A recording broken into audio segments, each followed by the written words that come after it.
Kompak started in 2015 with working area in 24 districts of 7 provinces of Indonesia. We have strong collaboration with Bappenas, Ministry of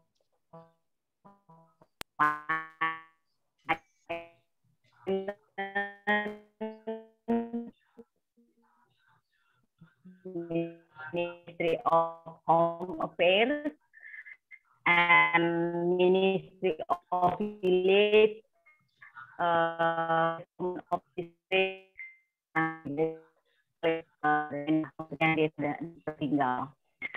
Kompak's goal is to help the poor and vulnerable benefit from improved delivery of basic services and handling out of school children.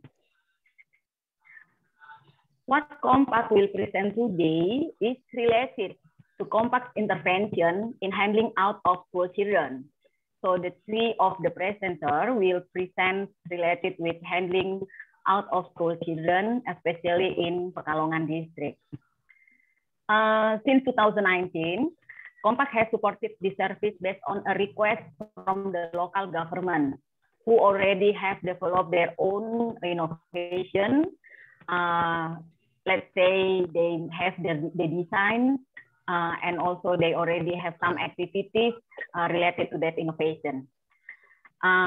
We have supported in 4 districts in Kompak working area.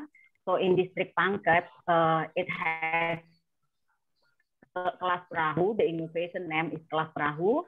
In Lombok Utara District, we have Saberdeo, the abbreviation of Sapu Bersih Dropout. In Brebes District is GKB, we call it Gerakan Kembali Bersekolah. And in Pekalongan District, we have it now, Gerakan Kudu Sekolah. So what is the abbreviation of Kudu Sekolah and how it will be, how it's been implemented through the years with the local government in collaboration with Kompak, you will hear it today. Now, Kompak has strong collaboration also with local governments and the national government for handling out of school children, especially with Bappenas. We provide example of out of school children program, especially in government aspect. So government aspect means how to strengthen the regulation, how to strengthen the planning and budgeting for that project or for the innovation, and also how to develop the mechanism of that innovation, and how to have the social accountability, how to improve the community as well, to monitor and to be able to access the innovation process. Together with local governance,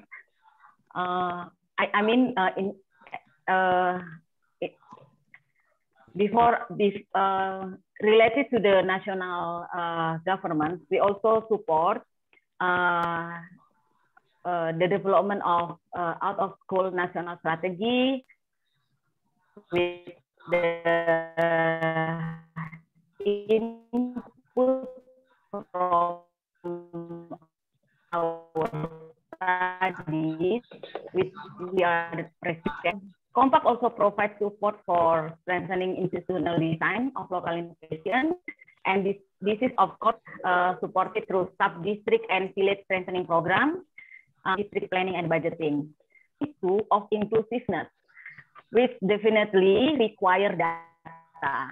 So today you all will hear how the data mechanism, how the data collection, not only collect the data, but also how to use it to better planning and budgeting of education projects or education activities in Pekalongan district. We hope that our support for strengthening governance strategy for out of school students can encourage local governance to have valid data, to have data accuracy as a basis for development synergies according to the regional authority, of course, from district to village. Besides that, the intervention also, we hope, can contribute to fulfill education ministry standard yeah, to ensure access to quality education service for all children, including the out-of-school children. Out-of-school children has more vulnerable, and even children who already at school, because of the limitation online learning facilities, they have to innovation. We hope can be give an insight and give an motivation to all the participants to also consider how to understand the limitation of the children, especially out of school children in this pandemic situation. So at this time, we will follow a presentation from one of Kompak working area in Pekalongan district, as I mentioned before, and they have innovation called Gerakan Kudu Sekolah, and my colleague and one of staff from Pekalongan district who will present this good practice consists of 3 presenters. Pak Umbu Raya is a Kompak consultant, education of governance strategy for handling out of school children in the Kompak support district. So we have 4 areas that I mentioned before, and he will more concerned in Pekalongan district. Also, we have Mas Bonix. Mas Bonix is one of my colleagues in Kompak. He will share about how Kompak facilitates the local government to have effectiveness of education budget, especially by using existing source of funding that can be accessed by the local government. And finally, we will have Ibu Nufli. She is the staff from Bapeda, Pekalongan district, who will technically explain things that motivate local government to prioritize out-of-school children program, how to involve of actors, of course, not just education office, and how is the status of the mechanism of implementation of Kudu Sekolah, and what are their challenges to conduct the data collection before before children going to school, do even monitor when they are already in school. And the next and the last from Bu Nufli will explain what their next plan of government, especially the local government, to support Kudu Sekolah in terms of sustainability. I hope all you who listen this presentation and are actively involved in this discussion during this special session can gain insight and intuition to make change for the better quality of education in Indonesia, especially for vulnerable children. That's all from me. Thank you. And I give back to Mbak Amalia. Yes, thank you so much, Mbak Nurman, for the introduction, and thank you for summarizing today's presentation topics. Yeah, it's very exciting to hear our friends Kompak, where they are collaborating closely with the local government to do like planning and then program budgeting, and the most important thing is to ensure that the program can be conducted sustainably in each local government. So thank you so much, Kompak, for doing such an amazing work. Oh yeah, I think I left one announcement. So everyone, there will be interpreter features in this room. So if you would like to hear this presentation in Indonesian language, you can just click interpretation and then Indonesian, or if you are vice versa, if you want to listen to the presentation in English, then you can just click English in the interpretation features.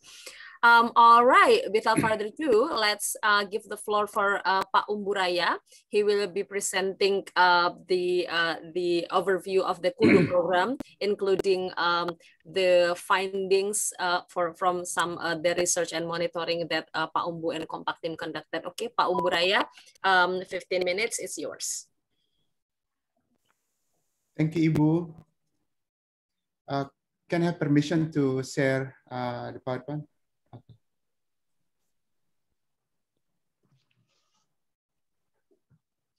Yes. So I think the committee will share the screen. Would you like to share your screen by yourself, Pak Umbu? I think I can just share it by myself. Oke.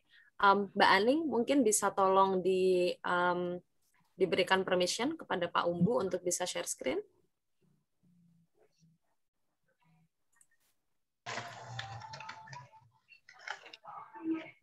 Pak Umbu, have you been able to share your screen? Yeah, okay. Perfect. Here we go. Terima kasih. Saya akan presentasi dalam bahasa Indonesia saja ya, supaya lebih mudah buat teman-teman di peserta yang juga banyak datang dari policy makers di daerah.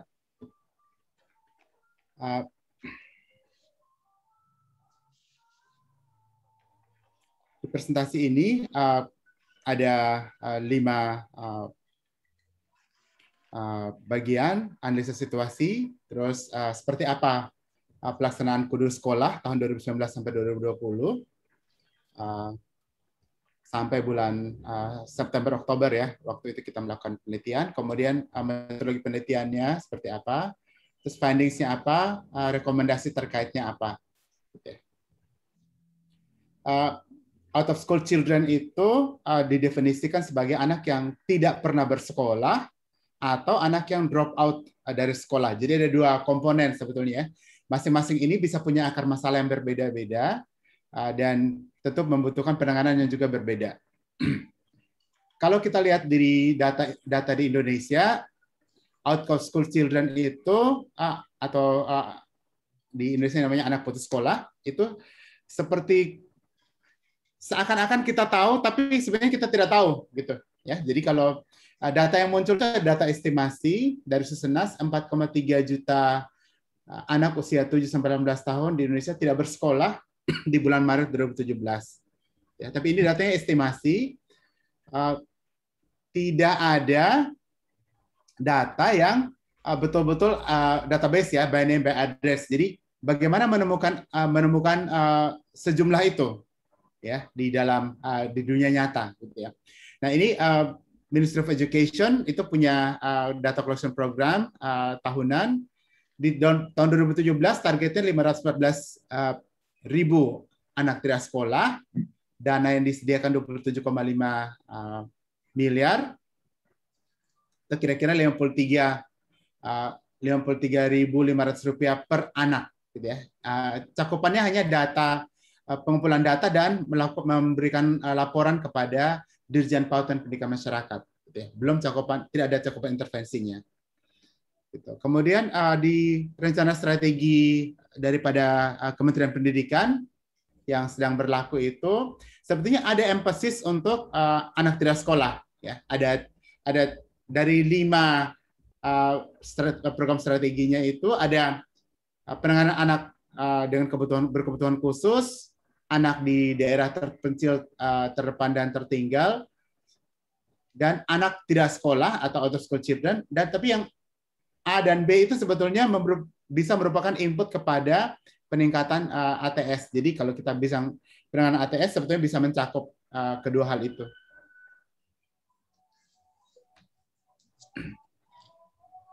Lebih lanjutnya, ada gap yang besar antara data estimasi Susenas dan data yang dikumpulkan oleh Kementerian Pendidikan ya. Jadi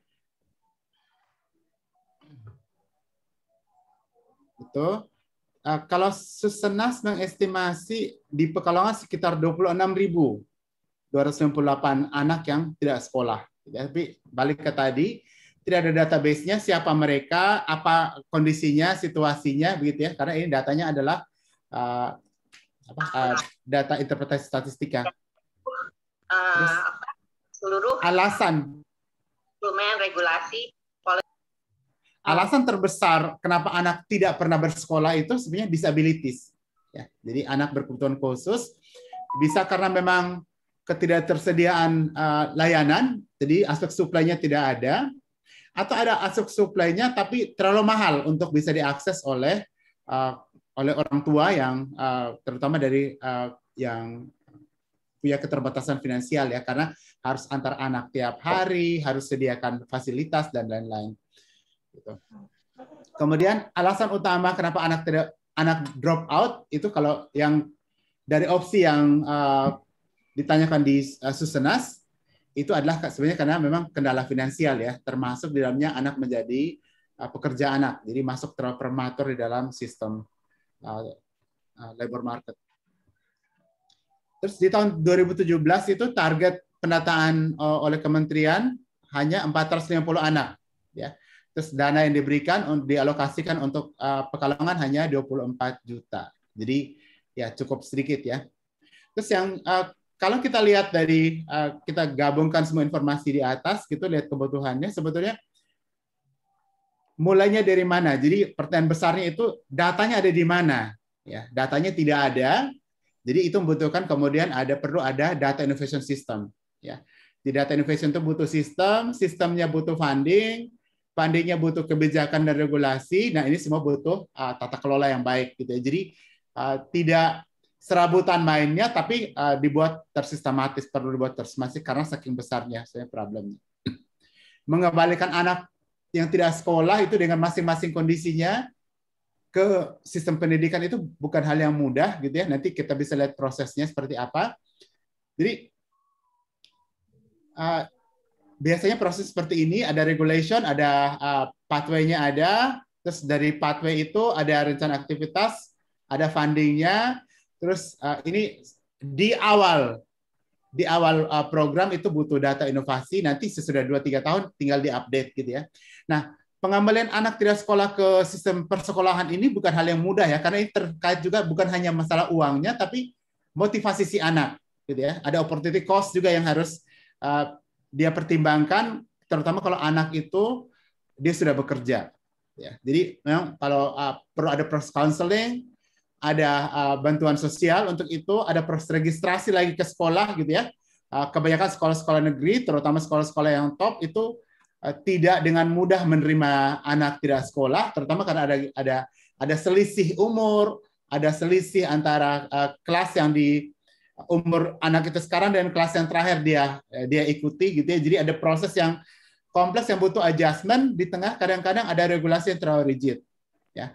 Nah, sudah anak masuk di sistem persekolahan, ini kemudian ada proses pendampingannya gitu, dan kemudian ada proses monefnya. Ya, monefnya diharapkan sampai anak itu menyelesaikan pendidikan, kemudian informasi ini menjadi input lagi kepada perubahan regulasi. Gitu ya. Nanti kita bisa dengar dari Ibu Nufli, misalnya Pekalongan melakukan perubahan target, ya, karena dengan berbagai kondisi. Nah, gerakan kudu sekolah itu apa? Jadi dia kudu sekolah ya, bukan kudu saja. Kudu itu bahasa Jawanya artinya harus, atau sekolah itu bukan gedung sekolahnya, tapi sebagai verb ya, dia anaknya mendaftar atau masuk ke sekolah. Jadi sebetulnya peningkatan kewajiban untuk anak masuk ke sekolah, sebenarnya kudu itu sendiri adalah singkatan dari kembali upayakan dukungan untuk sekolah. Gitu ya. Jadi ya, tapi singkatannya juga bisa mewakili niatnya. Nah, Pekalongan itu di mana? Nah, ini kita bisa lihat sebenarnya Pekalongan itu ada di pesisir utara, ya, Pulau Jawa di bagian ini. Ini memang kalau kita lihat dari data Semeru Poverty Map 2015, ini memang kalau di standar internasional itu 44% ya tingkat kemiskinannya ya, persentase penduduk miskin. Gini rasionya 0,3, ini cukup besar. Kalau hanya pakai poverty rate Indonesia itu 12,8% poverty rate-nya. Cuma poverty rate Indonesia itu terlalu rendah sebetulnya ya. Nah, gerakan kudu sekolah itu sendiri itu diluncurkan secara formal pada Hardiknas 2019 oleh Bupati Pekalongan. Ini kita bisa lihat Pak Bupati memberikan bantuan, sebetulnya ini yang diberikan itu bantuan kepada anak berkebutuhan khusus yang akan memasuki sistem persekolahan. Terus objektifnya sebetulnya ada dua. Kalau untuk aspek drop out-nya itu maunya itu tidak ada yang drop out. Ini ada teknologi Kaizen Zero DO gitu. Yang kedua adalah mengabsorb anak tidak sekolah termasuk yang berkebutuhan khusus kembali ke dalam sistem persekolahan. Terus gerakan Kudu Sekolah ini disupport oleh Kompak di tahun 2019 ya, baik dalam pengembangan regulasi, pengembangan sistem, termasuk model-model penulisan proposal, terus pengembangan aplikasinya sendiri, sistem Android-nya, itu, dan ada proses monetnya. Nah, seperti apa pertanyaan pertama yang kita consider di dalam proses penelitian itu? Sebenarnya implementasinya seperti apa? Jadi deskripsi implementasinya, terus infrastrukturnya, institusinya seperti apa, siapa yang bekerja, aktornya siapa saja, itu. Terus kemudian apakah implementasi daripada data collection dan pengambilan anak itu memenuhi ekspektasi daripada pembuat kebijakan.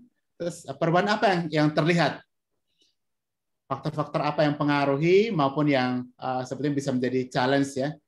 Terus kemudian karena juga ada aspek gender dan social inclusion, terutama disabilities itu yang dilihat seperti apa itu bisa diadres oleh program, atau sudahkah atau belum diadres.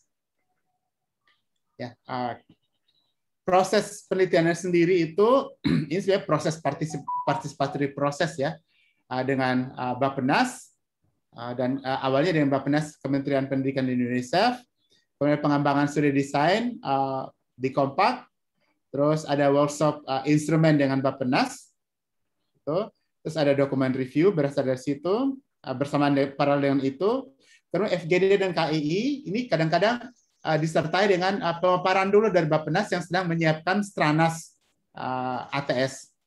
Ya, kemudian ada FGD dan KII dengan stakeholder Kudu Sekolah bulan Oktober 2020, kemudian ada pelaporan November dan Desember 2020. Sebetulnya kita juga mendapatkan input dari publik, gitu. Jadi prosesnya juga ada dikurasi oleh publik melalui presentasi di FKP. Selain presentasi dengan stakeholder pemerintah pusat. Terus basically analisisnya itu ya content analysis gitu, apa tema-tema yang muncul, apa informasi yang muncul dari peserta FGD gitu, baik yang menyenangkan maupun yang kurang menyenangkan. Terus mengidentifikasi siapa aktornya sebetulnya dan roles-nya apa, ya. Gitu. Kemudian most significant change-nya apa saja. Nah, kalau kita lihat itu findings-nya adalah bahwa tata kelola ATS itu, inovasi tata kelola ATS itu membutuhkan sebetulnya yang paling utama itu harus ada data akurat. Ya. Namanya siapa, tempat tinggalnya di mana, terus dikonfirmasi apakah si ATS sendiri itu punya kemauan untuk kembali bersekolah, gitu ya. Karena tadi itu, kalau dia sudah bekerja, atau dia punya disability yang terlalu berat, kadang-kadang ATS sendiri belum tentu waktu di data punya motivasi bersekolah. Gitu. Dan untuk itu ada proses visitasi, ada proses counselingnya, gitu ya. Ini juga merupakan langkah baru sebetulnya juga bagi Pekalongan ya. Ini datanya data tersebut, ini yang baru, yang novelty-nya. Kemudian kita lihat bahwa di tahun ajaran 2019-2020 itu pengenalan ATS itu sudah menjadi prioritas ya untuk pendidikan Pekalongan. Prioritas ini tergambar dari munculnya regulasi-regulasi yang mendukung, misalnya pilot untuk wajib belajar 12 tahun, ketersediaan anggaran, terus institusi pentahelix ya, ketersediaan partisipasi dari baik sektor publik maupun sektor swasta, itu. Terus tersedianya sistem pendataan dan konfirmasi. Ya, jadi tinggal dipergunakan kembali, diupdate datanya saja, sistemnya sudah in place. Perubahan besar yang terjadi itu sebetulnya satu itu sistemnya, jadi sistemnya sudah ada, tidak serabutan lagi, gitu. Terus inovasinya dilakukan berdasarkan konteks lokal ya, terutama ini bagaimana membangun sinergi dengan institusi yang sudah ada, termasuk dengan PKBM atau Learning Center. Terus dampak yang kelihatan itu kalau dari penyebarannya, ini gerakan Kudus Sekolah itu sudah mencapai 51% desa dan kelurahan di distrik Pekalongan. Kemudian dari di akhir tahun 2020 itu dari target awal 190 ATS itu sudah tercapai 101% ya pengembalian ATS-nya. 989 orang. Ini challenge-nya apa? Tentu ini yang COVID ya.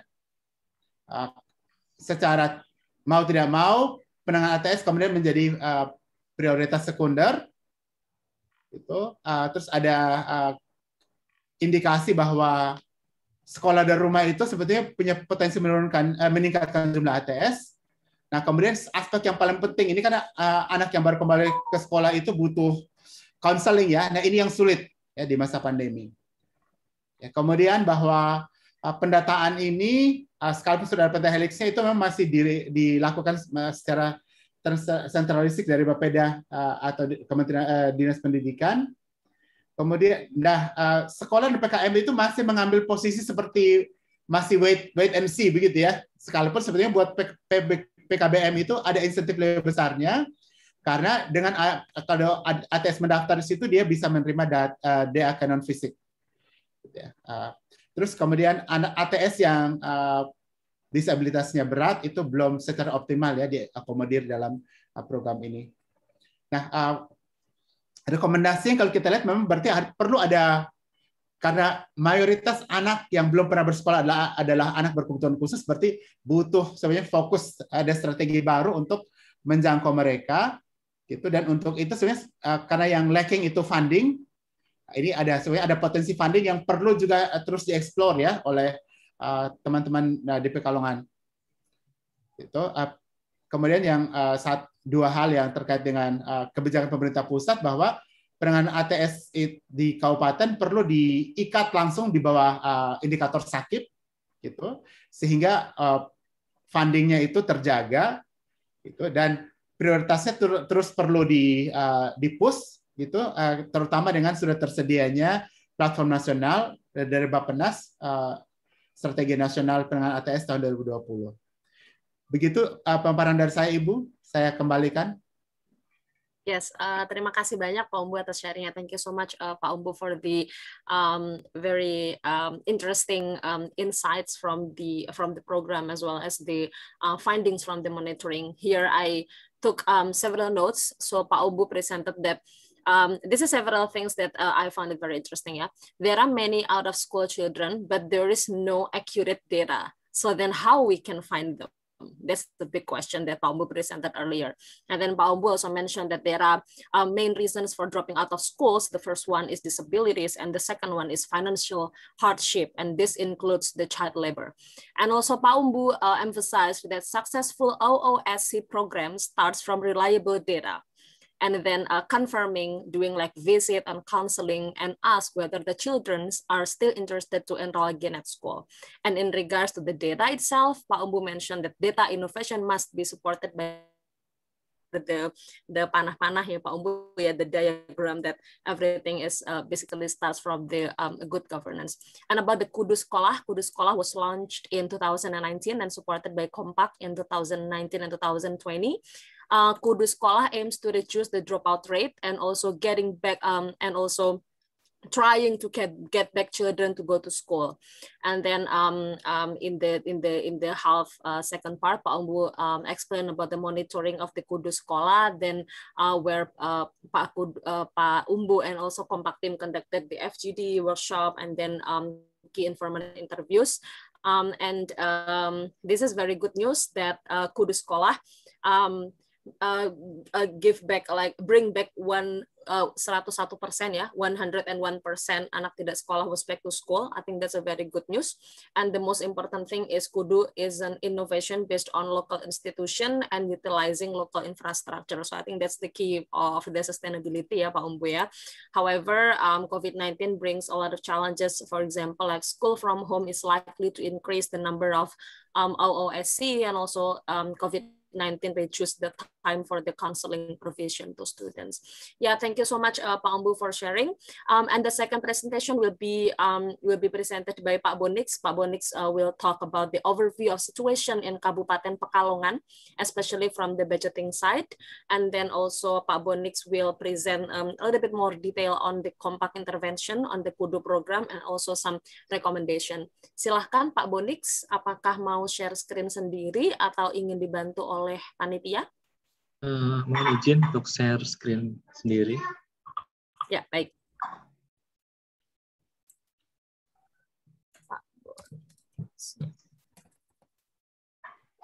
Oke, here we go. Yeah. Yes, 15 minutes Pak Bonik. Terima kasih. Okay, thank you.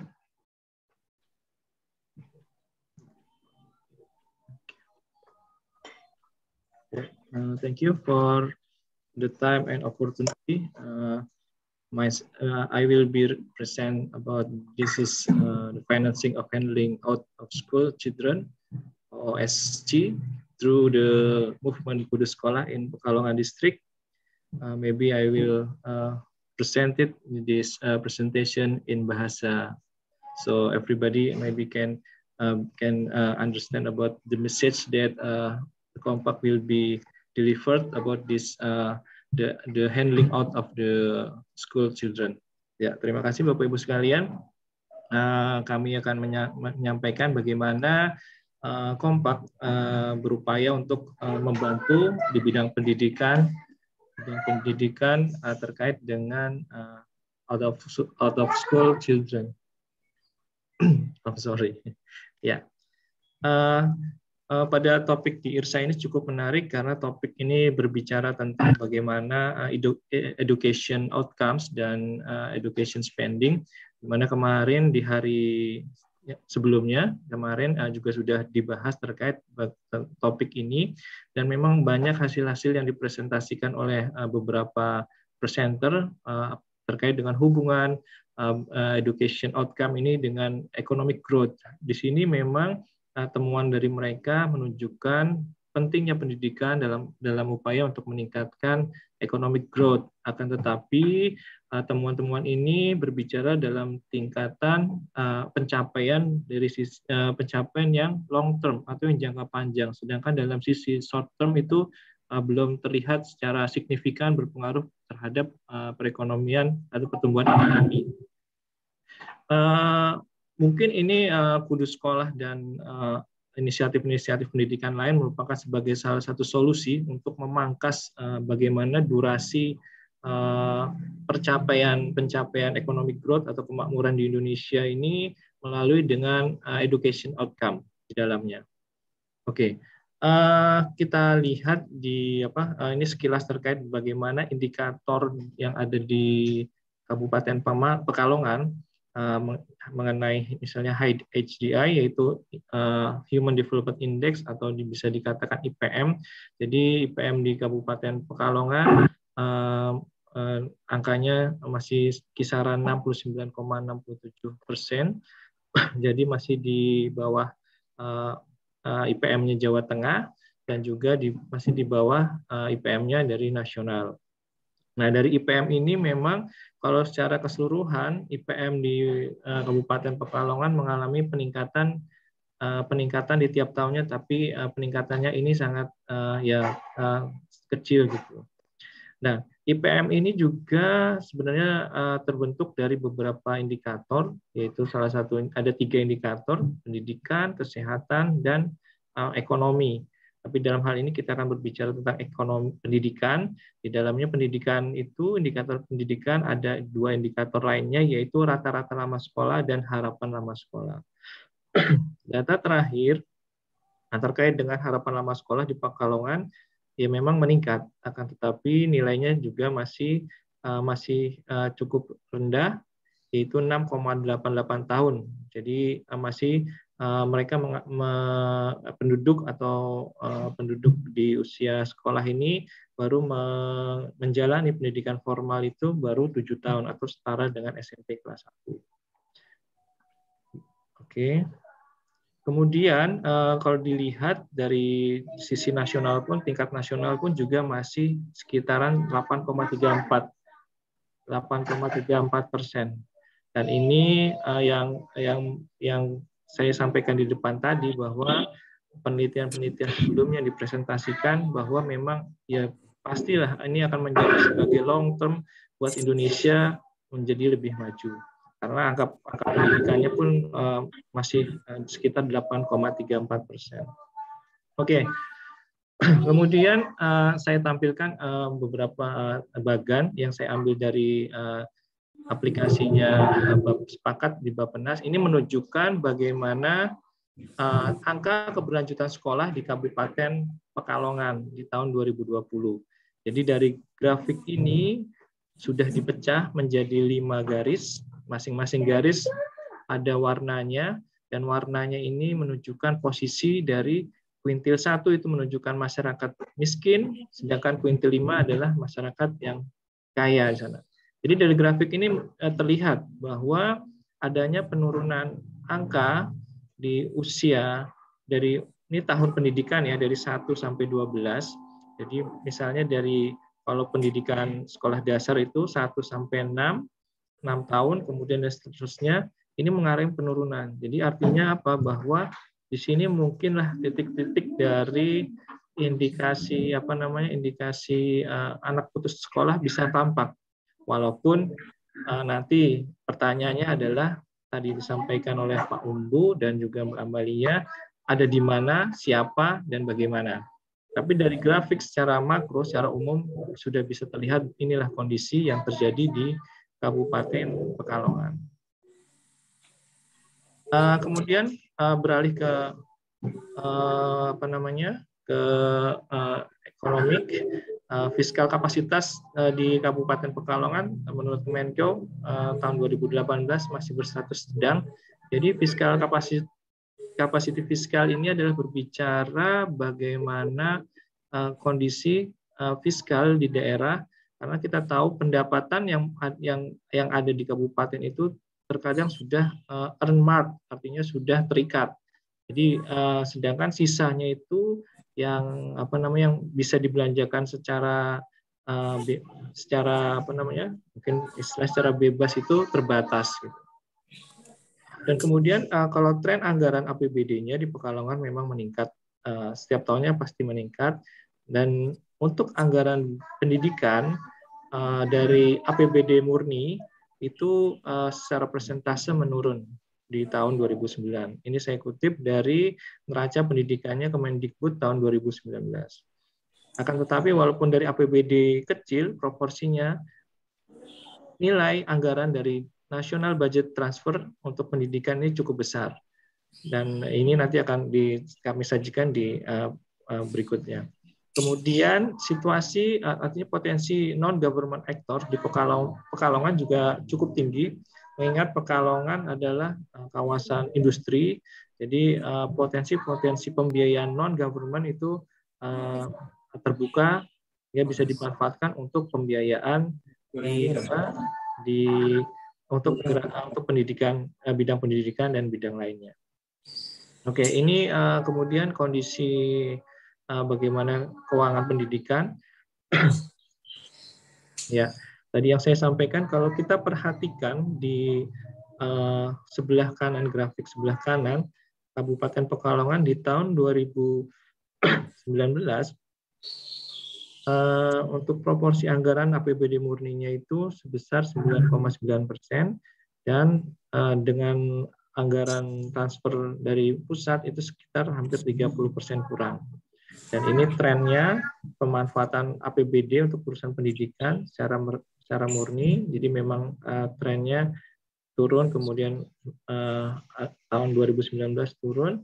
Adapun yang dikatakan sebagai transfer dari pusat berupa ini jenisnya ada DAK, fisik atau Special Allocation Fund, fisikal untuk bidang fisik, artinya untuk pembangunan fisik, kemudian ada tunjangan penghasilan guru, ada tamsil, tambahan penghasilan, ini yang tunjangan khusus guru, ada DAU dan BOP PAUD. Jadi ini besar. Ini yang berkontribusi alokasi penganggaran di bidang pendidikan di Kabupaten Pekalongan. Ya, Kemudian kita berbicara tentang mandatory spending analysis. Tabel ini saya ambil dari hasil kajian budget constraint analysis oleh Kompak. Di sini mungkin beberapa daerah, ini daerah dampingan Kompak. Tapi mandatory spending ini adalah berbicara, kita tahu kewajiban belanja yang harus dilakukan oleh pemerintah daerah. Karena misalnya di Undang-Undang 45 kita tahu pendidikan minimal adalah 20% yang harus dialokasikan. Kalau kita perhatikan di sini yang warna merah, rata-rata untuk bidang pendidikan sudah melebihi dari 20%. Seperti itu. Jadi secara mandatory spending semua kabupaten sudah memenuhi kewajibannya memenuhi pembelanjaan sesuai dengan aturan yang telah Undang-Undang Dasar 45 yang diamanatkan itu. Kemudian bagaimana dengan kondisi education spending-nya? Jadi dari kondisi education spending, kalau kita perhatikan, bar warna merah adalah anggaran, sedangkan yang warna biru adalah realisasi anggaran. Jadi yang direncanakan merah itu direncanakan, yang warna biru direalisasikan. Dari gambar tren 5 tahun terakhir, dari 2014 sampai 2018 ini, memang fluktuatif. Hanya saja di tahun 2016 dan di 2016 dan 2017 ini ada semacam perubahan cukup signifikan. Ini ada mungkin ada dana TAK yang belum terserap kemudian diluncurkan di tahun 2017 sehingga ini digunakan untuk pembiayaan di tahun 2017. Jadi dari sisi tabel ini perlu kita pastikan bahwa perencanaan di bidang pendidikan masih perlu diperbaiki agar bisa istilahnya on the track dan sesuai dengan target yang ditetapkan. Kemudian kalau terkait dengan efisiensi tentang program wajar Diknas, compulsory school education, kita lihat di bar warna biru ini adalah anggaran program wajib belajar 9 tahun. Jadi anggarannya fluktuatif, kemudian hanya saja untuk capaian APM dan di tingkat SD dan SMP itu memang mengalami kenaikan setiap tahunnya. Tetapi kalau dilihat dari grafis ini, seolah-olah memang tidak ada pengaruh ketika anggaran naik, ketika anggaran turun terhadap angka partisipasi partisipasi murni di tingkat sekolah dasar dan di tingkat junior high school di dalamnya. Jadi ini masih perlu efektivitasnya masih perlu efisiensi, masih perlu dilakukan untuk program-program wajar ini. Oke, kemudian kaitannya terkait dengan APM tadi dengan IPM atau dengan HDI tadi, memang di setiap tahun APM dan di tingkat SD dan SMP mengalami kenaikan, hanya saja IPM juga mengalami kenaikan. Tapi kenaikannya ini tadi saya sampaikan bisa dipengaruhi oleh kenaikan kenaikan dari indikator IPM lainnya seperti kesehatan ataupun daya beli masyarakat di dalamnya atau ekonomi. Tapi kalau dari data terakhir bahwa IPM untuk bidang pendidikan tetap mengalami penaikan walaupun angkanya sangat kecil, selisih hanya 0,01% tiap tahun kenaikan. Oke, terus bagaimana dengan program Kudu Sekolah? Tadi sudah disampaikan, memang program Kudu Sekolah ini saya pikir semua kabupaten pemerintah daerah di Indonesia tetap memfokuskan untuk pengembalian anak kembali bersekolah. Tapi itu tadi problemnya apa? Problemnya adalah menentukan target dan sasaran di dalamnya. Karena bisa jadi sudah dianggarkan banyak, anggarannya sudah tersedia, tapi bingung siapa yang mau dikasihkan gitu. Karena nggak jelas orang ini ada di mana.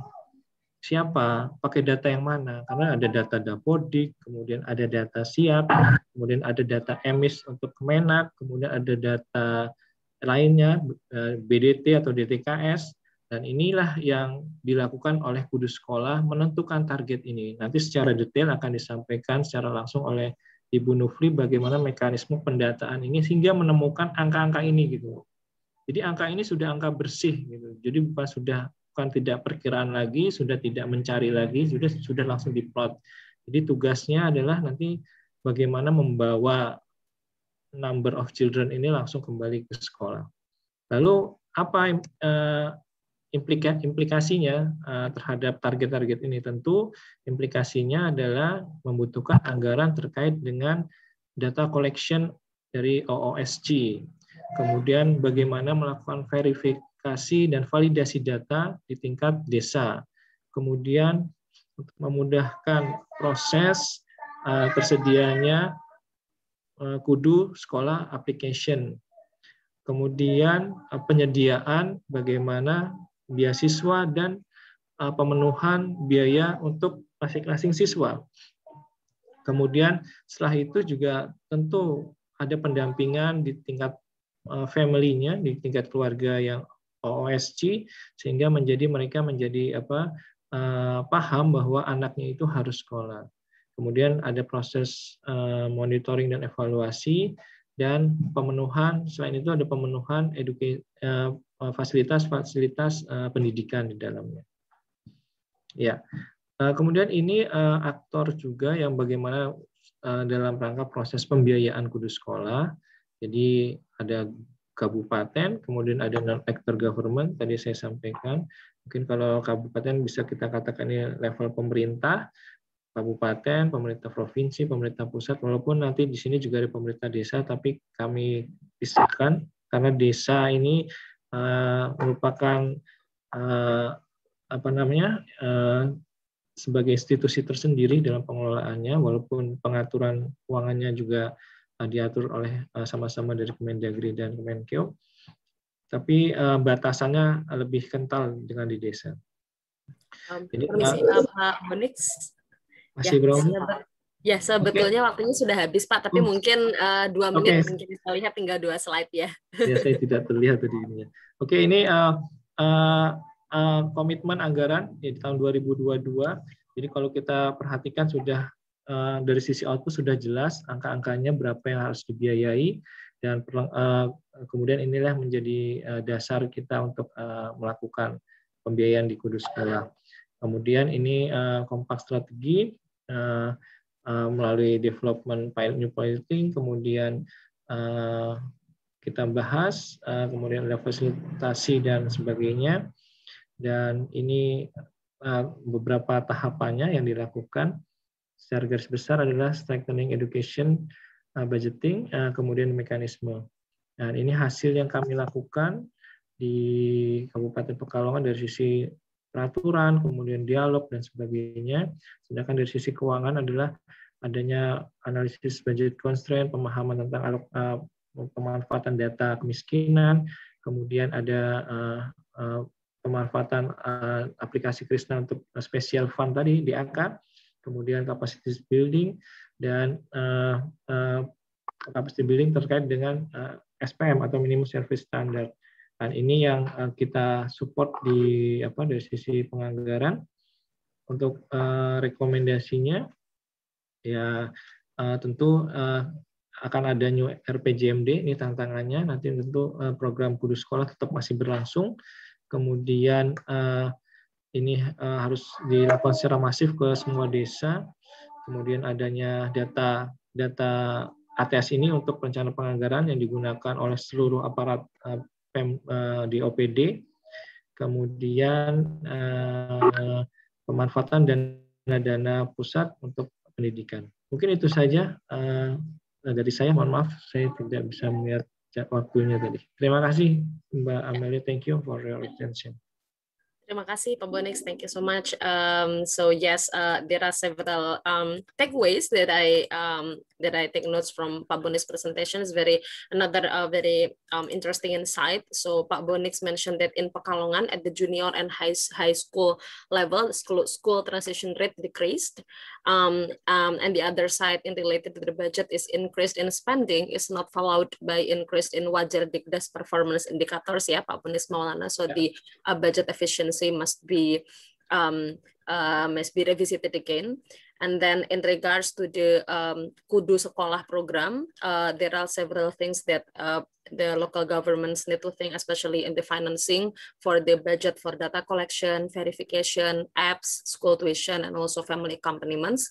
And the last one is Kompak has conducted several activities to help Pemerintah Pekalongan for the Kudu Sekolah program. For example, strengthening the budgeting and then implementation and also capacity building. Terima kasih Pak Bonix, semoga saya merangkumnya tadi betul ya. Untuk selanjutnya kita akan ada presentasi yang terakhir, the last presentation from Ibu Nufli dari Bapeda Pekalongan. Ya, Pekalongan ini cukup dekat dengan saya ya, karena saya dari Tuban, Bu Nufli. Jadi sama-sama Pantura, saya kalau pulang kampung saya pasti lewat Pekalongan. Naik kereta berhenti di stasiun itu bunyi musiknya sangat apa namanya familiar gitu, sangat unik. Jadi kalau bunyi ini pasti di Pekalongan gitu. Jadi salam kenal Bu Nufli, semoga sehat-sehat. Sama-sama. Yes, so Bu Nufli will be presenting the detail of the program Kudu Sekolah ya Bu ya, termasuk the rencana pengembangan, development plan, challenges, tantangan, and also the solutions that is developed by pemerintah Kabupaten Pekalongan. Oke, Bu Nufli, silahkan 15 minutes. There will be a timer ya Bu, timer 15 minutes. So you can take a look at the timer if that's possible. Oke, terima kasih.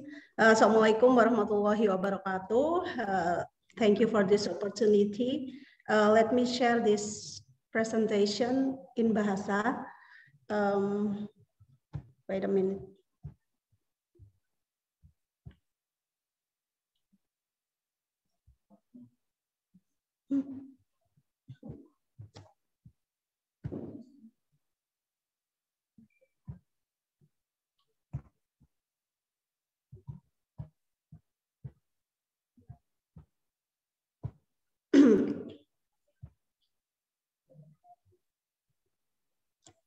Baik, terima kasih. Kami akan share sedikit terkait dengan tata kelola penanganan anak tidak sekolah di Kabupaten Pekalongan melalui gerakan Kudu Sekolah.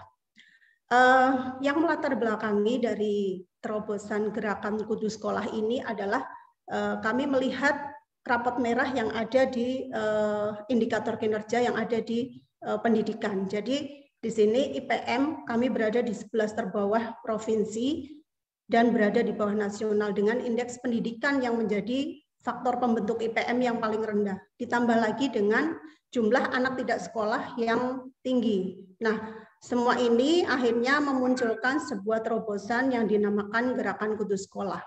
Awal mulanya kami melakukan penyusunan konsepnya itu sekitar tahun 2018. Nah, di situ apa-apa saja yang kita butuhkan untuk penanganan anak tidak sekolah kami konsep. Kemudian 2019 kita mulai mendata, memverifikasi validasi data-data yang ada dan melakukan launching Kudu Sekolah pada 2 Mei 2019. Dan alhamdulillah berhasil mengembalikan sekitar 389 anak tidak sekolah. Di situ juga tahun 2019 kami sudah menyiapkan aplikasi Kudu Sekolah yang dikembangkan pada tahun 2020 dengan penambahan fitur baru yang membuat aplikasi Kudu Sekolah ini menjadi paket komplit. Dan di situ bukan hanya instrumen terkait aplikasi yang dikuatkan, di situ juga kami menguatkan terkait dengan regulasi untuk payung hukum, yaitu terbitnya beberapa perbu penting. Ditambah lagi juga penguatan kelembagaan. Dan pada tahun 2021 kami melakukan pelatihan kepada operator untuk fitur baru Monef. Kami sudah punya data terkait dengan dewasa tidak sekolah atau di atas 19 tahun. dan itu dilakukan kembali penyisiran yang kemudian 2021 ini targetnya adalah kami akan mengembalikan sekitar 700 anak tidak sekolah. Nah, aplikasi Kudu Sekolah sebagai inovasi pendataan di sini sangat penting. Kenapa penting? Karena ini mempermudah bagi operator desa, terutama pada saat pandemi seperti ini, bisa melakukan pendataan, rekonfirmasi, dan monitoring evaluasi diproses secara otomatis dan bisa dilakukan dengan menggunakan Android maupun berbasis website. Nah, di sini ada timing pendataannya. Pendataan biasanya. Mohon maaf, Bu Nufli, presentasinya tolong di slideshow ya. Iya.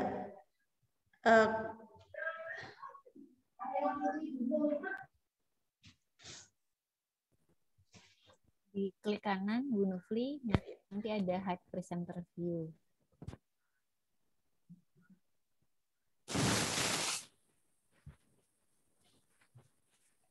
Sudah. Ya, saya lanjutkan. Jadi aplikasi ini berbasis website dan Android. Kami melakukan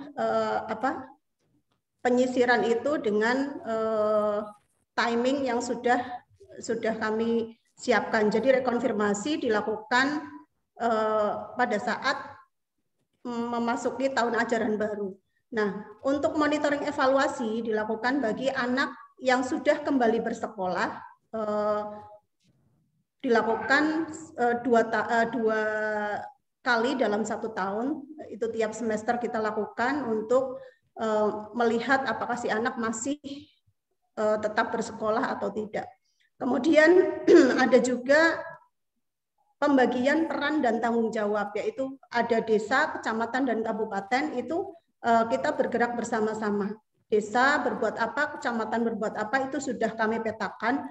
Jadi desa sebagai ujung tombak dari pelaksanaan gerakan Kudu Sekolah ini lebih kepada verifikasi validasi data, kemudian mereka juga melakukan kunjungan ke rumah-rumah untuk membujuk anak tidak sekolah, kemudian melaporkan hasil pendampingan atau apa sih yang menjadi masalah dari ATS di desanya masing-masing. Kecamatan di sini juga mengambil peran, mereka sebagai koordinator, dan mereka juga menjadi mediator antara anak tidak sekolah dengan satuan pendidikan yang akan menjadi pilihan sekolah bagi si ATS. Kabupaten berperan untuk menyiapkan instrumen-instrumen baik pendataan, grand design, dan pengembangan-pengembangan untuk mendukung gerakan ini. Kemudian ini rangka dari mekanisme Kudu Sekolah. Jadi data awal itu kita ambil pada tahun 2018 dari berbagai sumber data yang masih minim informasi, masih tercerai-berai, dan ini diambil dari data BDT, data Dapodik, data EMIS Kemenak, dan kami pernah ada kegiatan pendidikan untuk semua tahun 2016.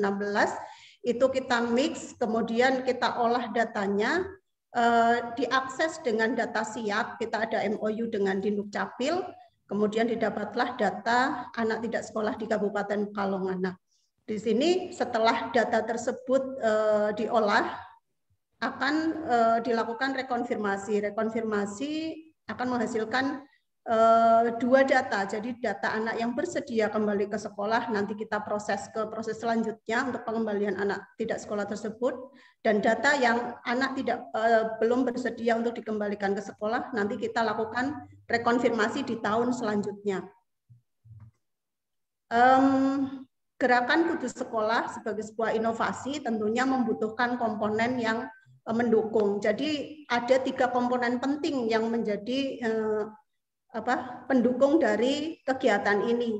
Yang pertama, dukungan anggaran yang spesifik, regulasi pendukung, dan kelembagaan yang terstruktur. Anggaran di sini bisa dilihat ada dua chart ya.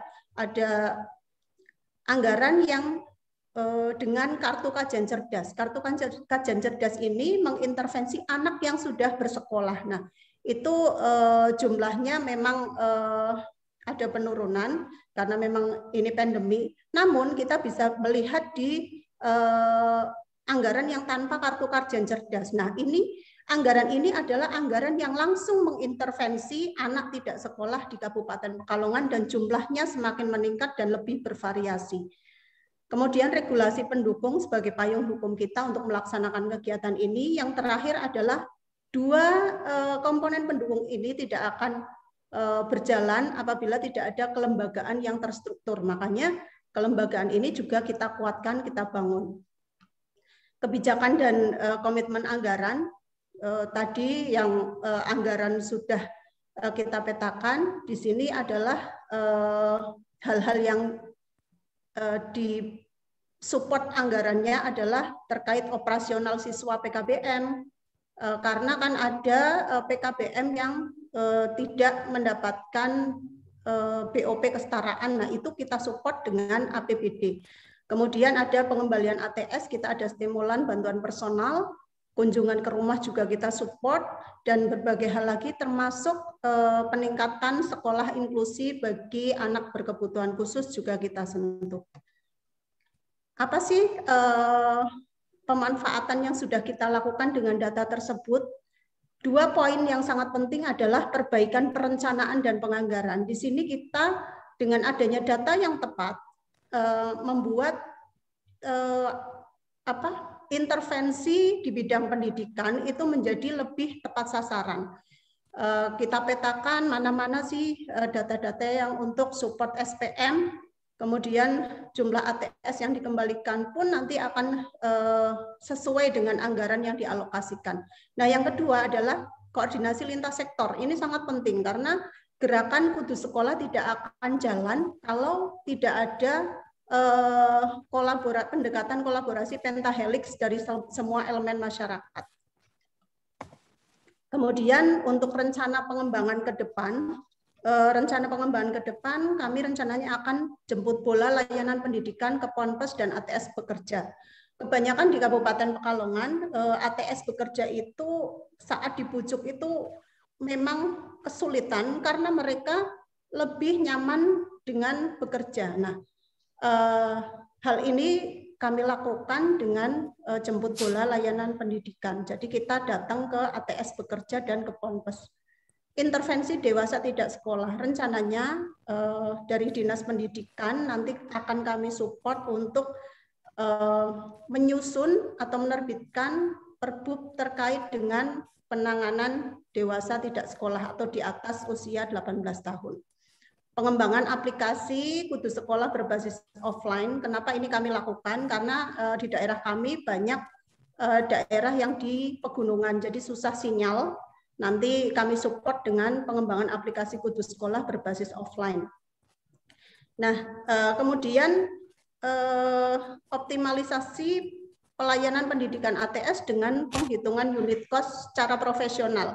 Selama ini kami belum ada penghitungan unit cost yang memang melibatkan profesional. Jadi memang rencananya pengembangan selanjutnya agar lebih tepat sasaran dan besarannya juga sesuai.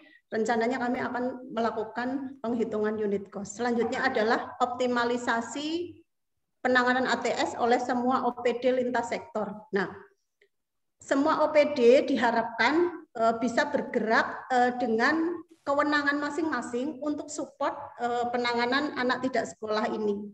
Jadi kami rencananya akan menyusun rencana aksi daerah penanganan anak tidak sekolah. Meskipun sebenarnya secara kegiatan kita sudah melaksanakan, tapi apabila ada rencana aksi daerah ini, maka akan terstruktur gerakan kita selanjutnya.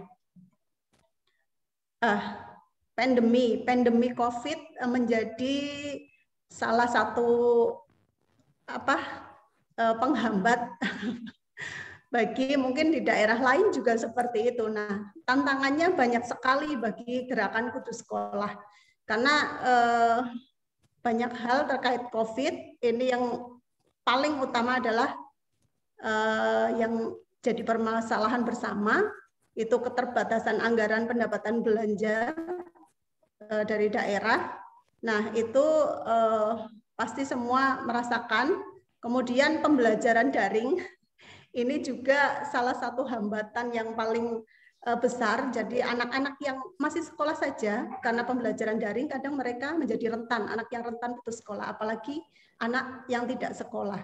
Kemudian kondisi ekonomi terpuruk karena masa pandemi dan anak-anak akhirnya menjadi tulang punggung untuk membantu orang tuanya dalam bekerja. Nah, ini yang nomor 4, sumber daya manusia. Di tempat kami banyak tim kudu sekolah di tingkat desa dan kecamatan yang terpapar COVID-19. Makanya pelaksanaan kunjungan ke rumah-rumah pun agak terkendala. Bu Nufli, Dari tantangan tinggal 1 menit, Ibu. Ya, dari tantangan ini kami berusaha mencari solusinya untuk terkait anggaran. Kami berusaha mencari anggaran-anggaran lain, sumber pendanaan lain dari APBDes, dari CSR, dana pusat, dan juga sumber pendanaan lain yang tidak mengikat. Jadi seperti kemarin kami ikutkan inovasi aplikasi ini ke Lomba Sinovik. Diharapkan nanti ada tambahan DID di situ kalau kita goal top 45. Terus untuk anak-anak yang rentan putus kita lakukan home visit, juga untuk sinyal yang mereka susah kita pakai fasilitas WiFi desa, dan kita melakukan jemput bola layanan pendidikan. Yang terakhir adalah pelaksanaan pendataan, rekonfirmasi, monitoring dan evaluasi dilakukan secara online. Mungkin itu saja. Hal terakhir yang ingin saya sampaikan di sini adalah bekerjalah bukan hanya karena materi semata. Bekerjalah dengan menyisipkan rasa peduli kepada sesama. Kemudian berinovasilah. Mungkin itu saja. Terima kasih. Wassalamualaikum warahmatullahi wabarakatuh. Waalaikumsalam warahmatullahi wabarakatuh. Ya, terima kasih Ibu Nufli. Thank you so much Ibu Nufli for the presentation. A little bit of summary from Ibu Nufli's presentation. So basically, what Kabupaten Pekalongan does in the Kudu Sekolah is they do finding which children are out of school, and then they do verification, and then they bring back the students to school, along with some accompaniments effort for children and for family. And also the other important things for the Kudu program is the collaboration among village government and then sub-district government, kecamatan, and the district government and kabupaten. And also this Kudu program also needs government support. They need a specific budget for the program, and also specific regulation and definitely the institution as well.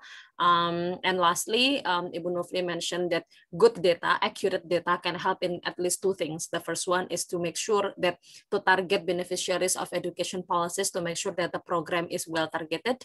And the second one is to help with the multi-sectoral coordination, because Kudu program is not only the Kabupaten program, ya Bu Nufli, ya, but it is also everyone's program. Everyone needs to support this program.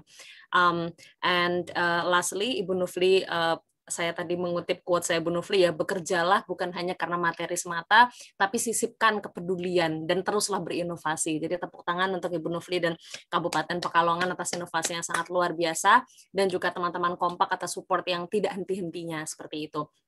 Baik, yes, we already heard 3 exciting presentations about the Kudu Sekolah program, dan karena di sini, mohon maaf saya campuran ya bahasanya ya, karena di sini banyak pemerintah daerah dari kabupaten yang lain juga, silahkan kalau misalnya ada pertanyaan atau ingin berbagi cerita gitu ya dengan Ibu Nufli, khusus langsung ada orangnya langsung Ibu Nufli, atau mungkin ingin bertanya kepada Pak Bonix dan atau kepada Pak Umbu, silakan bisa raise hand, nanti saya akan memberikan akses untuk berbicara, atau bisa juga pertanyaan ditampilkan lewat chat Zoom. Nah, sambil kita menunggu pertanyaan-pertanyaan yang muncul, ya sudah ada satu penanya, tapi mungkin sambil kita menunggu pertanyaan-pertanyaan, kita akan simak dulu 3 menit video dari pelaksanaan program Kudu Sekolah di Kabupaten Pekalongan. So while we are waiting for the Q&A sessions, let's watch the video of the implementation of Kudu Sekolah program in Pekalongan. Panitia, could you please play video?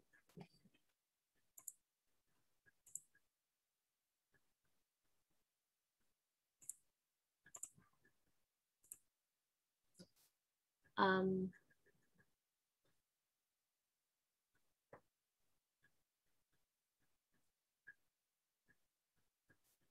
think we cannot hear the sound.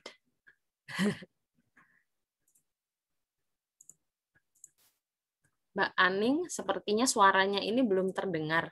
Jadi mungkin perlu share sound dulu.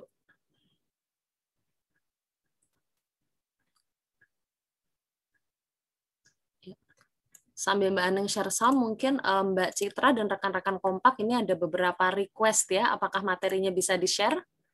Mbak Citra? Posisi itu memungkinkankah? Maaf Mbak, suaranya dengar Mbak. Ya, mungkin bisa dijawab di chat juga nggak apa-apa Mbak Citra. Yes, the material can be shared. Ya, bisa, semuanya bisa di-share Mbak Amelia. Ya, terima kasih Mbak Nurman. Baik, silahkan videonya apabila sudah bisa diputar Mbak Aning, sambil kita menunggu sesi pertanyaan.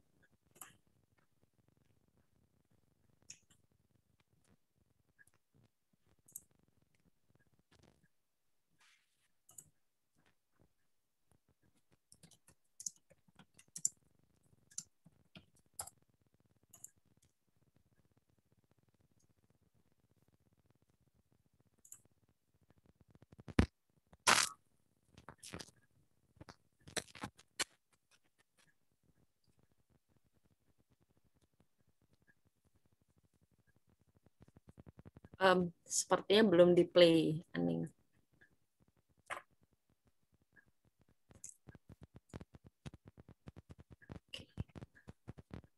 Atau mungkin kita ke sesi tanya jawab dulu saja kali ya. Baik, silahkan Pak Ardia Rossi mengajukan pertanyaan, ditujukan kepada siapa dan pertanyaannya apa? Ya, terima kasih. Assalamualaikum warahmatullahi wabarakatuh. Saya Ardia Rossi dari Dinas Pendidikan Kabupaten Pacitan. Sebenarnya saya ucapkan terima kasih karena diundang pada kegiatan pada pagi hari ini. Ini kegiatan yang sangat bagus dan sangat cocok dengan kami yang ada di Dinas Pendidikan. Pemaparan dari tiga pemapar tadi sangat bagus. Kemudian khusus saya mau tanya pada Bu Nufli ya, Bu Nufli dari Pekalongan. Memang penanganan ATS ini jadi prioritas di semua kabupaten karena ini adalah pemenuhan SPM ya. Jadi pemenuhan SPM kan bagaimana anak-anak bisa bersekolah. Di kami juga ada sebenarnya, dulu kita pernah ada namanya Gertak Manis, gerakan serentak mengajak anak ingin sekolah, yang fokusnya sama, ada dua. Yang pertama bagaimana anak-anak yang bersekolah tadi tidak sampai putus sekolah dengan bantuan biaya pendidikan, dan yang kedua mengembalikan anak-anak putus sekolah kembali bersekolah. Itu dulu yang kembali ke sekolah kita beri bantuan 1 juta saat itu. Tapi memang kendalanya lagi-lagi pertama di data, yang kedua kolaborasi ya, itu yang saya dengan sampaikan tadi. Di data sebenarnya Kemendikbud itu kan melalui program SPM-nya sudah menyandingkan data-data Dapodik Emis dengan SIA ya, sehingga muncul yang namanya data suspek anak terduga tidak bersekolah. Kebetulan di kami ada sekitar 11.000. Jadi yang dipakai adalah menyandingkan NIK yang ada di Dapodik Emis dengan NIK yang ada di SIA, dan yang data tidak beririsan tadi dianggap anak itu tidak berada di sekolah dan disebut sebagai suspek tidak bersekolah. Kami sudah mulai tahun 2019 terkait pendataan itu. Memang karena jumlahnya banyak, ada 11.000, karena tidak pakai aplikasi, sehingga data-data itu, data kan terus berjalan ya, 2019 nanti tahun ajaran ini sudah naik jenjang lagi dan sebagainya. Mungkin kelemahan kami di situ, sehingga data itu tidak kontinu, dan ketika kita punya anggaran sasarannya bingung. Itu kendala di kami. Dan kami kemarin memang belum melibatkan desa. Saat itu kita melibatkan pengawas sekolah dan guru. Jadi misalkan 11.000 itu kita bagi 12 kecamatan, kita bagi per sekolah. Jadi paling tidak satu guru itu harus menemukan 5 sampai 10 anak. Jadi pembagiannya berdasarkan guru. Karena memang saat itu masih pandemi, awal-awal pandemi, guru-guru itu kan bekerja di rumah, daripada banyak nganggurnya, kita beri tugas untuk mencari, karena data di SIA itu kan hanya data nama, alamat, lalu nama orang tua. Nah, posisi sekarang dia bersekolah di mana atau tidak bersekolah kan tidak tahu. Kita harus verifikasi di situ. Kendala pertama adalah di situ. Mungkin tadi disampaikan oleh Bu Nufli melibatkan desa. Mungkin itu juga jadi masukan kami, nanti akan kita libatkan desa. Yang kedua, terkait dengan anak berkebutuhan khusus. Benar memang sebagian besar anak-anak yang tidak bersekolah adalah berkebutuhan khusus. Kendala yang kami hadapi adalah anak-anak berkebutuhan khusus itu kan seharusnya memang masuk di sekolah luar biasa. Kebetulan di kami tidak semua kecamatan, dari 12 kecamatan itu hanya ada 3 kecamatan yang punya SLB, sehingga anak-anak itu tidak bisa tertampung di SLB. Memang ada yang namanya sekolah inklusi. Inklusi kebetulan juga jadi programnya kabupaten, satu kecamatan harus punya satu sekolah inklusi.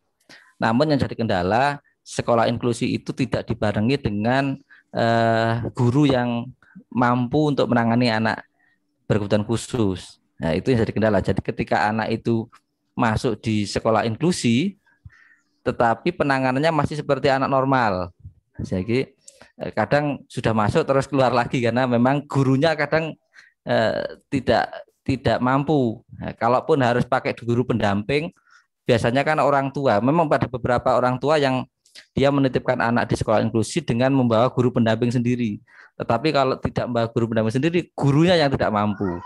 Dan ada kasus di salah satu sekolah itu, saking banyaknya anak yang berkebutuhan khusus di sekolah tersebut, anak-anak yang tidak berkebutuhan khusus itu orang tuanya malah protes, nanti takut ketularan dan sebagainya. Itu salah satu kisah real di kami, sehingga memang banyak sekali anak-anak yang berkebutuhan khusus tidak bisa tertampung di sekolah. Terus selanjutnya terkait dengan PKBM ya Bu Nufli, memang sebagian anak yang sebenarnya kan PKBM itu menampung anak-anak yang usianya di atas 18 tahun, idealnya kan seperti itu. Tapi sekarang kan trennya anak putus sekolah di SMP masuknya di PKBM, sehingga karena memang perlakuan sama, kesetaraannya kan sama. Dia lulus paket B dan SMP kan dianggap sama. Tapi itu juga jadi kendala nanti di mutu pendidikannya. Mungkin Bu Nufli bisa memberikan masukan, karena sebenarnya ini masalah semua kabupaten Bu. Ini saya kemarin juga lihat Ibu waktu di KIPP Bu ya, di bagian organisasi kemarin di-share, jenengan juga di Pekalongan masuk di top 99. Ini juga menarik karena itu real dialami oleh beberapa kabupaten kota. Mungkin itu, terima kasih. Assalamualaikum warahmatullahi wabarakatuh. Waalaikumsalam warahmatullahi wabarakatuh. Ya, terima kasih Pak Ardia atas sharingnya ya Pak ya. Tadi ada beberapa pertanyaan juga, ada sharing. Mungkin sebelum kita menuju kepada jawabannya, apakah ada pertanyaan yang lain? Nanti kalau misalnya ada yang mirip-mirip, kita bisa langsung bahas seperti itu. Apakah ada pertanyaan yang lain dari rekan-rekan? Memang ini waktunya sebentar lagi ya. Jadi tadi karena kita mulai jam 9.35, nanti kita akan mohon izin untuk kita perpanjang sedikit sampai jam 11.05. Jadi kalau masih ada satu pertanyaan, disilakan. We are still open for the one question. If anyone would like to add questions or maybe sharing insights. Kalau mau cerita-cerita tentang kondisi di lapangan juga tidak apa-apa. Assalamualaikum Pak Dian. Waalaikumsalam. Pak Imam ya? Oh ya, silakan Pak, monggo. Kami ingin berbagi cerita aja Bu, berkaitan dengan gerakan kembali bersekolah di Kabupaten Brebes yang sudah kami laksanakan dari awal bulan Mei. Di Brebes untuk pelaksanaan GKB ada 2 kegiatan. Yang pertama adalah penanganan ATS untuk usia yang di pendidikan formal. Kemudian yang kami laksanakan adalah GKB dewasa tidak sekolah secara data seperti yang disampaikan dari Pekalongan, bahwa di Pekalongan ada data yang tidak sekolah tapi PNB address-nya belum ada. Kalau di Brebes kita sudah punya komplit, GKB DTS itu sudah by name, by address berdasarkan data dari SIPBM. Dari SIPBM yang dikembangkan oleh Pak Litbangda, kami mendapatkan data-data yang by name, by address, walaupun akurasinya masih harus kita verifikasi ulang, dan telah kami laksanakan pelaksanaan GKB DTS bersama dengan PKBM, juga melibatkan kepala desa dan camat. Pentaheli kami laksanakan dari mulai di Permades, Bapak Litbangda, camat dan kepala desa, kita satukan persepsi, kita satukan tujuan kita berkaitan dengan keterbatasan anggaran yang dianggarkan oleh APBD. APBD kami hanya 500 juta, sementara data SPBM sebanyak 54.000. Kalau bisa kami share data-data yang ada di kami. Mohon izin share.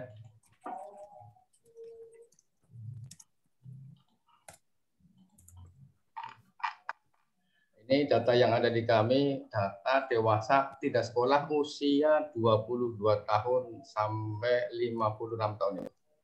Kemudian secara breakdown per kecamatan, kami dapatkan temukan data sebanyak 418.165 dengan komposisi yang belum pernah sekolah sama sekali 20.600 yang belum tamat SD 25.342 dan belum terdefinisi, artinya tidak jelas sebanyak 5.625.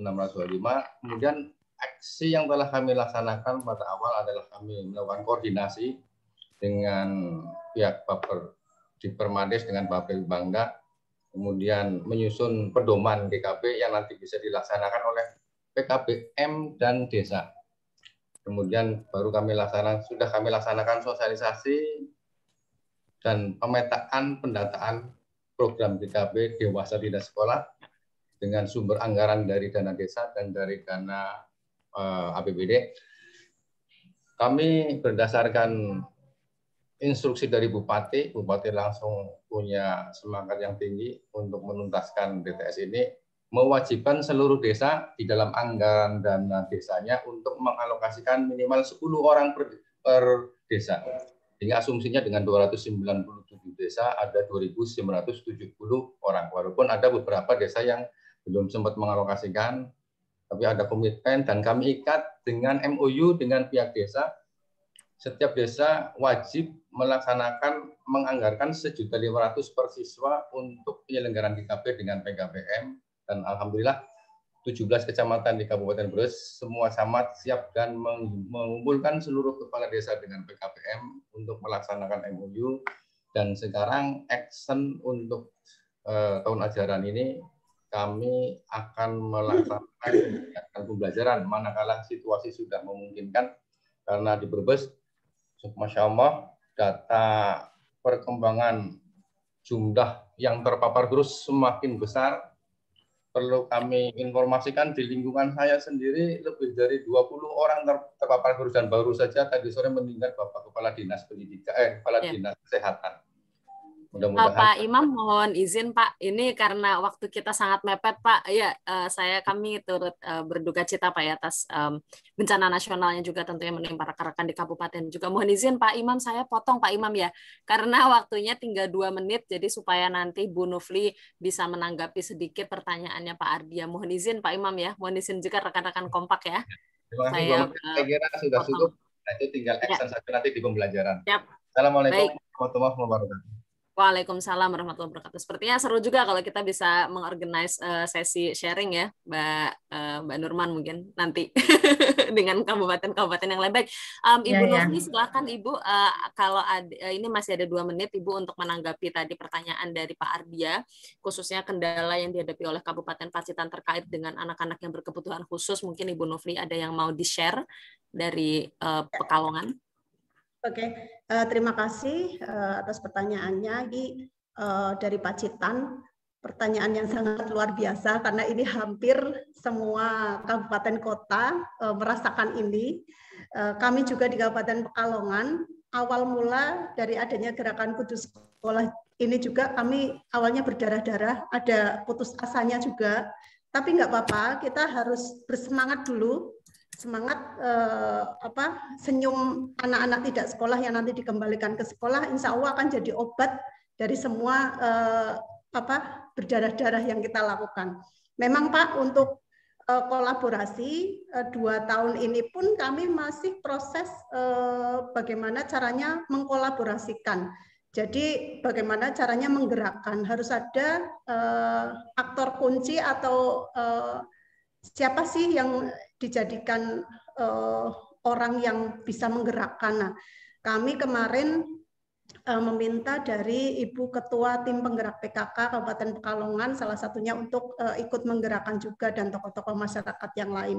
Di sini pendekatan kolaborasi pentahelix itu sangat berperan, yaitu untuk dari pemerintah kabupaten, pemerintah desa, dunia usaha, perguruan tinggi, juga masyarakat peduli.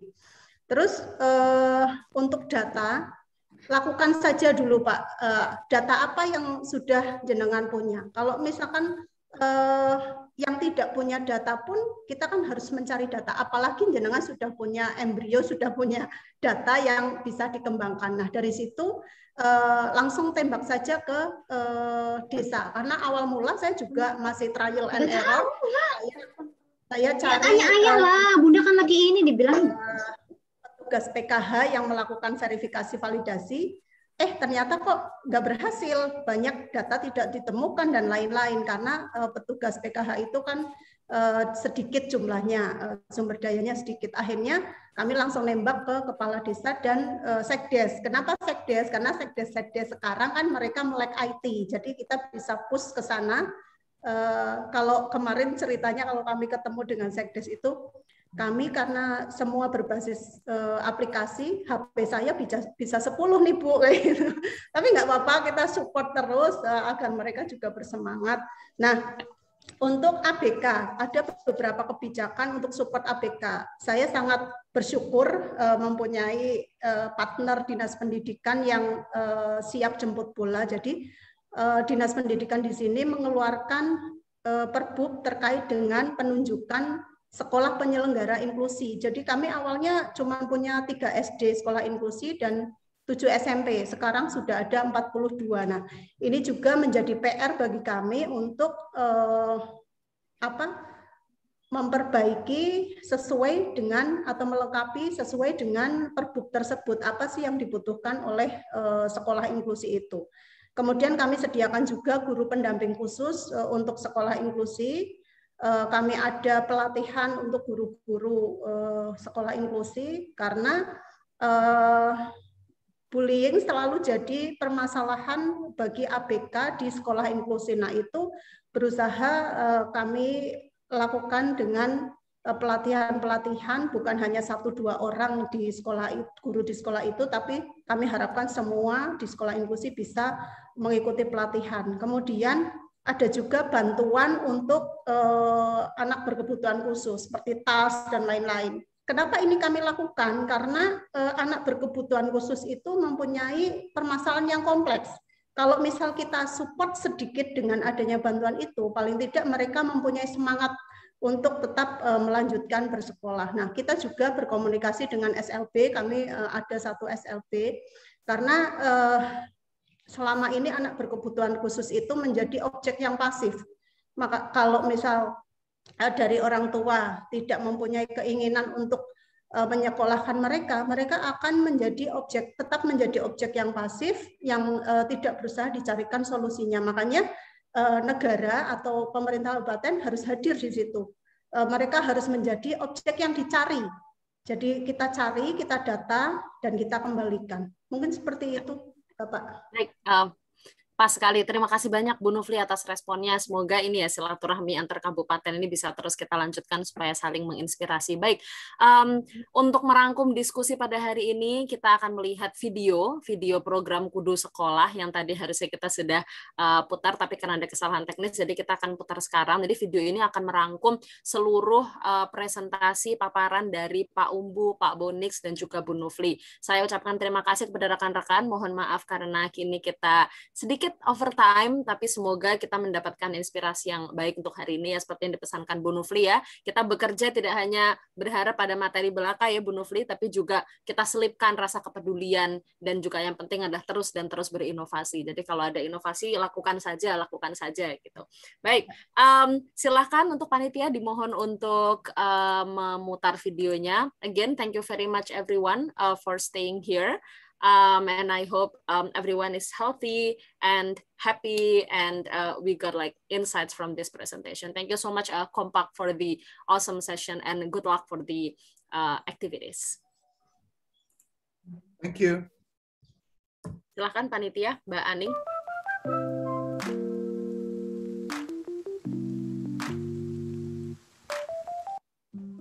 Nama saya Cahen Akila, umur saya 18 tahun. Nama saya Sahrul Ifat, umur saya 18 tahun.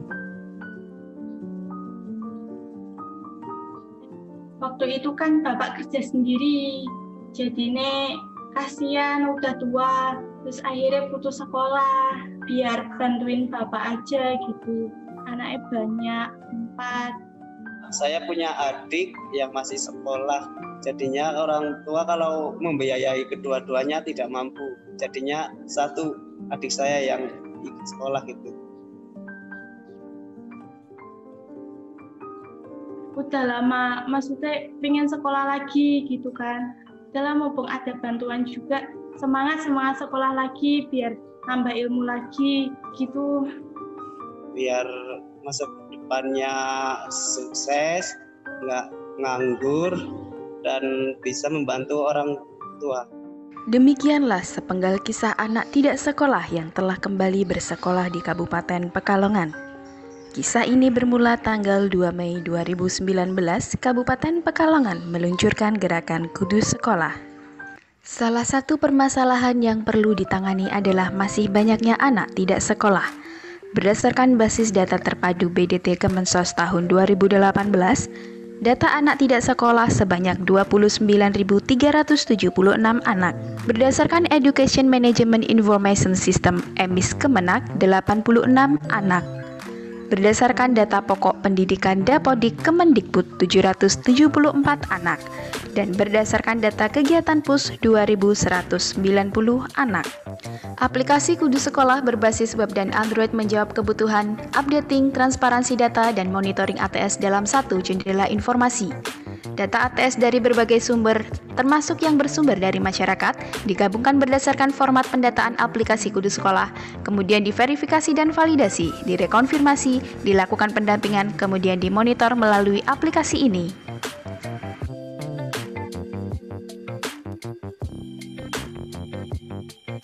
Setelah 2 tahun diterapkan, perubahan sebelum dan sesudah adanya aplikasi Kudu Sekolah dapat terlihat dari tersedianya data ATS melalui aplikasi berbasis web dan Android sebanyak 4.502 anak, terkonfirmasinya ATS sebanyak 788 anak yang kembali bersekolah, terpantaunya ATS kembali bersekolah sebesar 96,98%, diterbitkannya 3 regulasi penting untuk mendukung pelaksanaan aplikasi Kudu Sekolah, bertambahnya dukungan anggaran, terbentuknya kelembagaan terstruktur tingkat kabupaten, tingkat kecamatan 19 dan desa kelurahan 285, dan bertambahnya jumlah sekolah inklusi dari sejumlah 7 SD 3 SMP menjadi 22 SD dan 20 SMP.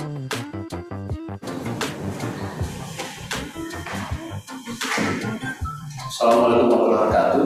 Perkenalkan, saya Rusyono, Kepala Desa Paninggalan Kabupaten Pekalongan. Saat ini merasa terbantu dengan adanya aplikasi Kudu Sekolah. Aplikasi Kudu Sekolah ini aplikasi yang bersifat one-stop service, di mana di dalamnya tidak hanya mendata, tapi bisa berkonfirmasi maupun melakukan monitoring bagi anak tidak sekolah, termasuk di dalamnya anak-anak berkebutuhan khusus. Aplikasi ini mudah sekali diakses, termasuk bagi operator di tingkat desa. Semangat Kabupaten Pekalongan, aplikasi Kudu Sekolah jamin pendataan ATS dan ABK mudah dan rapi. Alhamdulillah keberadaan program Kudu Sekolah yang memakai aplikasi Kudu Sekolah karena aplikasi ini merupakan one stop service yang bermanfaat dalam pendataan maupun evaluasi program di lembaga kami khususnya penanganan anak tidak sekolah.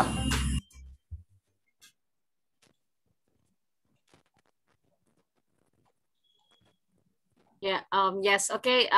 Give applause for everyone here. Thank you so much again for staying with us. Thank you so much, Kompak. Thank you so much, Irsa. And have a good rest of the day, everyone. Bye-bye.